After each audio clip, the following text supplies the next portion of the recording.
much, Ken Cora. Last week I highlighted an issue exacerbating the unattractiveness of teaching and directly impacting the supply crisis within the education section. The lack of full-time contracts being offered to new teachers. Taoiseach, your reply to me was, we have more teachers in Ireland than ever before. The pupil-teacher ratio is lower than it was in the past.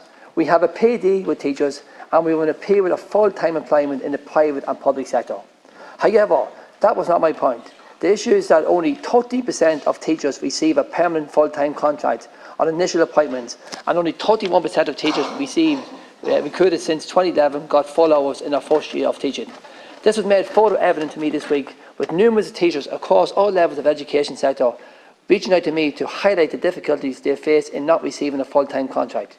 Yes, they are employed, but without a full-time contract being offered, they have no creditworthiness to obtain a mortgage. After incurring the hardship and financial burden to merely obtain an education, the young people in Ireland are now emigrating.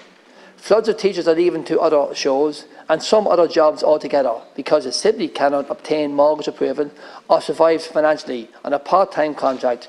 No wonder they chose to leave.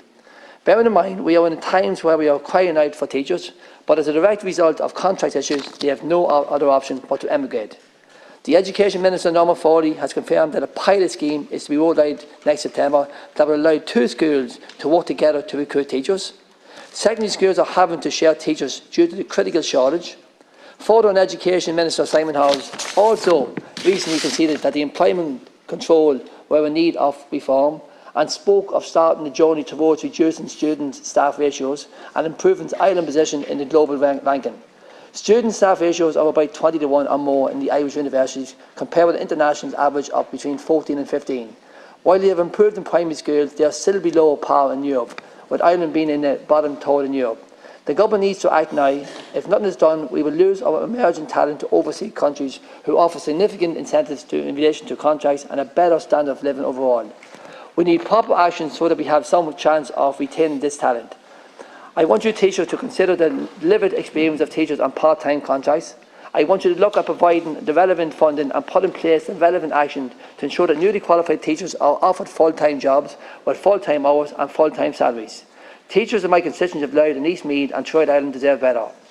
Will you, teachers, please invest in our teachers and in our education system? It is a requirement for child development, for teachers' livelihood, and for some, it is a requirement for their financial and housing commitments. Teachers, we have a problem, and you consult the Parliament, Taoiseach. Thank you. Taoiseach. Deputy Fiztpatrick for raising this important issue, and to acknowledge on behalf of the Government that we have a very real recruitment and retention challenge in education when it comes to teachers. Would also like to acknowledge that it's not unique. We're in a period of full employment. There isn't any sector of the economy where we don't have labour shortages now. Well-paid jobs, poorly paid jobs, public sector, private sector. When you have full employment, it is hard to recruit and retain staff. And as you mentioned, it's certainly not unique to Ireland. The reason why Irish teachers and Irish professionals go abroad is because they go abroad to countries that don't have enough professionals either. So you see those shortages all over the world, Australia, UAE, you name it, they're short too. But it is important to put in a factual context. We have 72,000 teachers now in Ireland, full-time equivalents. 5 years ago, we had 64,000. So just in the past 5 years, we've increased the number of teachers by 8,000. So if there's any sort of false impression that there's fewer teachers than there used to be, or that there's more teachers leaving than coming, not the case. We've gone from 64,000 teachers 5 years ago to 72,000, a big increase in the number of teachers employed. So we are having real success in recruiting and retaining teachers, notwithstanding the challenge that arises, which you've mentioned. And also, when it comes to salaries, the starting salary for teachers as of October is €41,000 a year. Just across the border, not far from where you are, Deputy, the starting salary for a teacher is €27,000 a year. Now, I know the cost of living in Northern Ireland is lower, but it's not that much lower.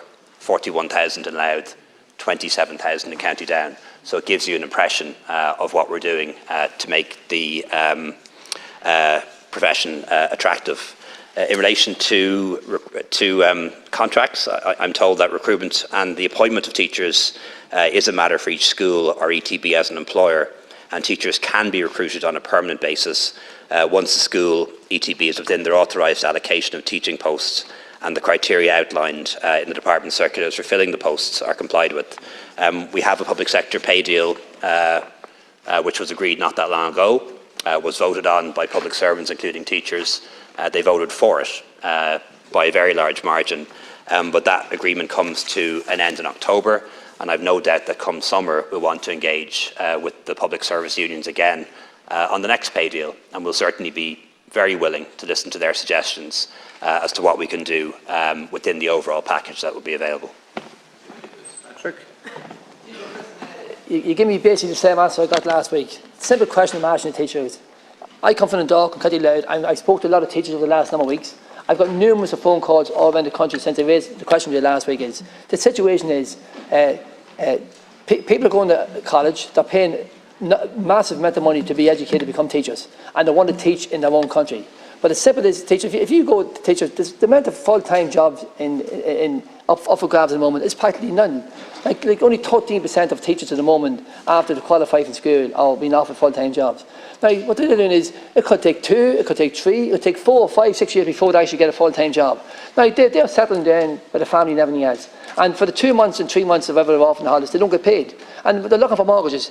But basically, what as teacher is please just help them out at the moment is. And we're talking about schools sharing teachers and everything else at the moment is. And a lot of these qualified teachers are going to other jobs. So even forget about the emigration at the moment is. And I spoke this morning on the housing situation at the moment is. And teachers last year at your Dash in last November, you promised that you would look after young people by getting their own homes. And these are young people who put their hands in their pockets and looking for jobs, teacher. Please, it's a very simple situation, teacher. During the pandemic, they were offered jobs full time. Now we're back to the way it was beforehand.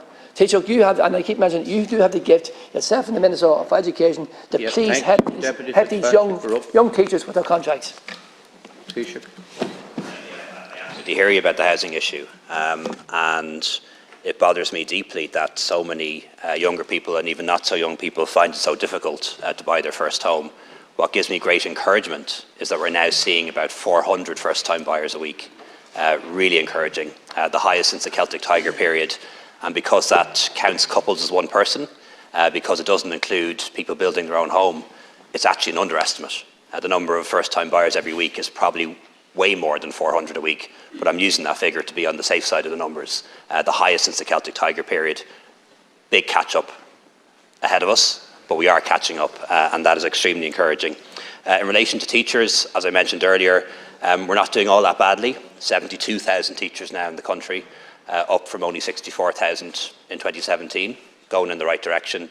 Starting salary of 41,000, much higher than it is in other countries, compares favourably, certainly in most other European countries. Hard to compete, quite frankly, with mineral-rich and oil-rich countries, but that's just the reality of that.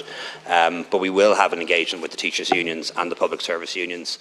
We'll be keen to speak to them in the summer and hear their ideas as to what we can do as part of the new pay deal, which will succeed the current one come October. Thank you, Deputy